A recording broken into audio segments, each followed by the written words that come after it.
One of the special traditions of LCS Commencement is that the graduating class gets to select one of their teachers to teach them one last time.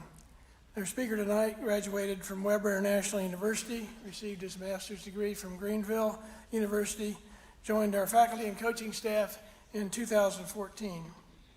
He is known for his passion for Christ, for football, and development of young men. For the charge to the class of 2022, Mr. John O'Neal.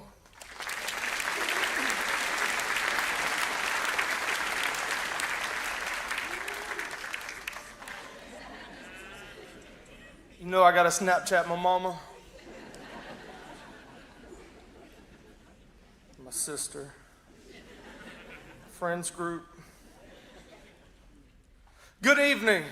Thank you so much for this honor, and that's exactly what it is. You know, I was telling my wife that I chose to be able to do this by the senior class. I said, they chose for me to speak at their graduation, and you get to hear me speak every single day. You should be honored. And she said, they're lucky they only have to listen to you for 10 minutes. So thank you. I also want to give a shout out to Mr. Kirby. Mr. Kirby, where are you at? Mr. Kirby, PE department, 2 years in a row. Now, Mr. Kirby's been around a long time. The yearbook was actually dedicated to him this year. You know, he's seen from the first boat to the first plane to horse and carriage to the first automobile. The only thing that we need to know, Mr. Kirby, if you don't mind, and this is, everyone in this room is curious of this. How in the world did you and Noah let those two little roaches on that boat? Some things are a mystery, I guess. So if I had to speak to you, I want to share with you only one way that I know how to be, and that's me. As a teacher, as a preacher, as a coach, as a friend, as a father figure, or as a mentor. And as you embark on your new journey, and you end your journey here at LCS, as it comes to an end, I'm reminded of another man that started a journey. I'm reminded of Joshua. And as he came to the Jordan River, the Jordan River, and him and the Israelites were about to cross over the river and to the land that God gave him, God told him 3 different times 4 very specific words. And in Joshua chapter 1, verse 6, he says to be strong and be courageous. In Joshua chapter 1, verse 7, he says be strong and be very courageous. The next verse, I guarantee you somebody at this graduation has as their favorite verse. And I'll even bet my truck versus Mr. Kirby's horse and buggy on this one. This next verse is Joshua 1 and 9. How many of y'all chose Joshua 1 and 9? Come on, I can't get my truck up. Maybe you just forgot. And in Joshua 1 and 9, God tells Joshua, have I not commanded you? Be strong and courageous. Do not be frightened, and don't be dismayed or discouraged, for the Lord your God is with you wherever you go. There's one scripture that was in between verse 1 and 6 through 1 and 9. And that was verse 8. And I think it sometimes gets left out because of being very courageous and being very strong, and it's this. This book of the law shall not depart from your mouth, but you shall meditate on it day and night, so that you may be careful to do according to all that is written in it. For then you will make your way prosperous, and then you will live a successful life. See, here, I heard this one time, and I'll always remember this whenever I hear about Joshua.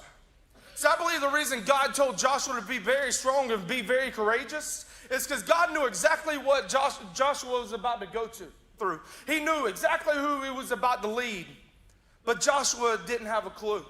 Maybe he didn't know about going and marching around the walls of Jericho and telling an entire nation that you just have to shut up.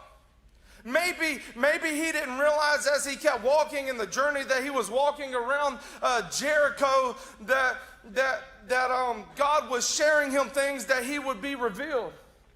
But God told him those 3 different times, and I want to share with you Be strong and be very courageous. So I tell you, as Brianna did, I should have, hey, next time we do this, let me go over these so I don't have to follow people like that. Those two.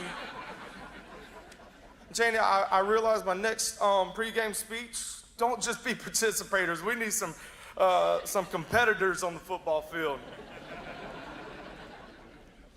Especially this coming year.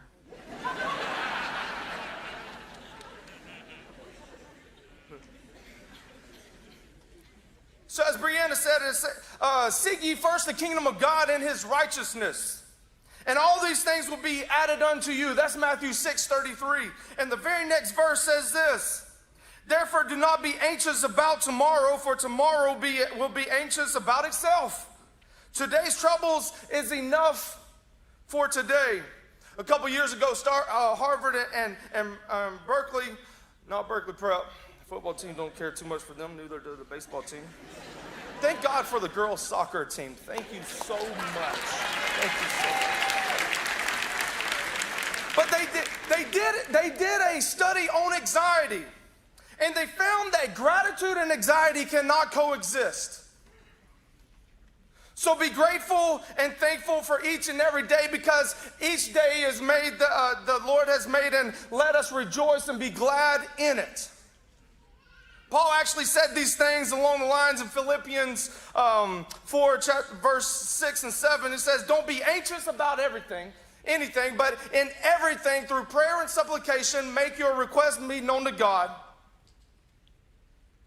And the peace of God that surpasses all understanding will guard your hearts and your minds in Jesus Christ.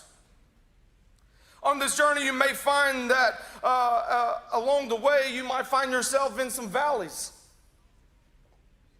Just try not to make decisions that will put you in those valleys. And know the difference between choices and mistakes. For choices hold consequences. But if you find yourself in that valley, regardless if you put yourself there, or the woes of life put you there, or just this world in general puts you there, know that you're not alone. And it's easy to say that until you're in those valleys. For David said this: yea, though I walk through the valley of the shadow of death, I shall fear no evil, for thou art with me, and thy rod and thy staff, they comfort me. And I want to remind you this: don't be scared of anything. Don't be scared of frogs or lizards or snakes or lions or tigers or bears. Oh my. For God has not given you a spirit of fear, but of power and love and a sound mind. I know to do that because I did an elementary chapel last year, and I just kept doing this right here. And if you were walking by the turtle pond, you probably said, what is Coach O'Neal doing? But remember, God's given you the spirit of being strong, as you mentioned, of having a sound mind. This is the point where I lose my place. I want to remind you that the world is going to be the world. But I also want to remind you that Jesus is still going to be Jesus. For Jesus is the same today, tomorrow, and every day. Do not conform to this world, but be transformed by the renewing of your mind. Be in this world, but not of this world. And I want to ask you this, and I've told every one of you this. I want to ask you to take a deep breath. I needed that one. And if you can take a deep breath, God still has a purpose for you. Anybody in this room, if you can take a breath, God still has a purpose for you. Whether you're in a valley or you're on a mountaintop or you're somewhere in between, God still has a purpose for you. And I want you to know that you are worthy. Just as our last chapel that I was able to do with you guys, and we've seen how Simba had ran away from, as Dr. O said, his problems and stuff. And Rafiki made him realize, hey, look into the mirror. Look into the pond. Look deep into the pond. And when he looked into the pond, he said, that's just me. He said, no, look deeper. And as he looked deeper, he's seen his Father in him. I want to remind you, if you come to those places, remember to see your Father in you.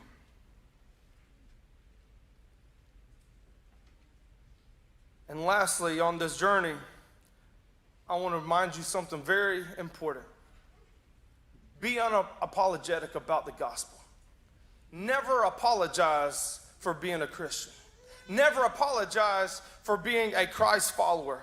Because people may not want to hear it, but that doesn't mean that you have to stop living it. Because no matter what journey you take and whatever path they take, they can never take away what Jesus has done for you. Just like they can't take away what Jesus has done for me. But one of my favorite scriptures is Revelations 12 and 11. This ain't even on my notes, so I'm going off cuff.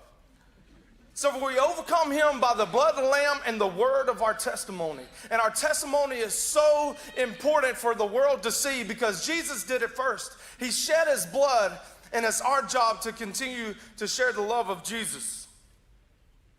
Romans 1:16 says this, "For I'm not ashamed of the gospel because it is the power of God that brings salvation to everyone who believes." You know, the same guy we was talking at the beginning about Joshua, and God told him to be strong and be courageous and be very strong and be very courageous. And then he says, I command you to be strong and courageous. Towards the end of that book in Joshua chapter 24, he says this, "As for me and my house, we're going to serve the Lord." And that's my prayer for you tonight. That as you finish this graduation and you go off to college or trade school or mama's house or whatever you have planned, whatever house you may be in, may you say just as Joshua, "As for me and my house, we will serve the Lord." And I usually end with a famous quote by somebody famous, but this guy ain't really famous, but he's liked by some people. And I want to share with you a quote by Coach Neal.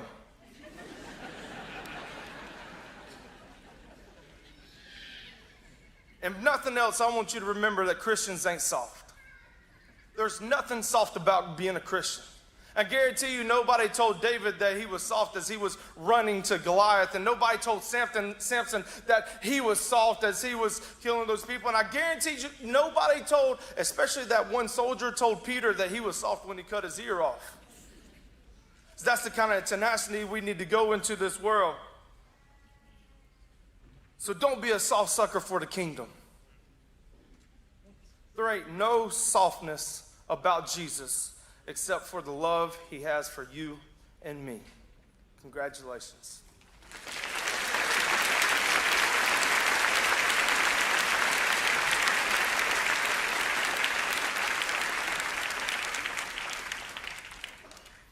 Would you please stand for the prayer for the class that will be given by Miss Kristen Grafton.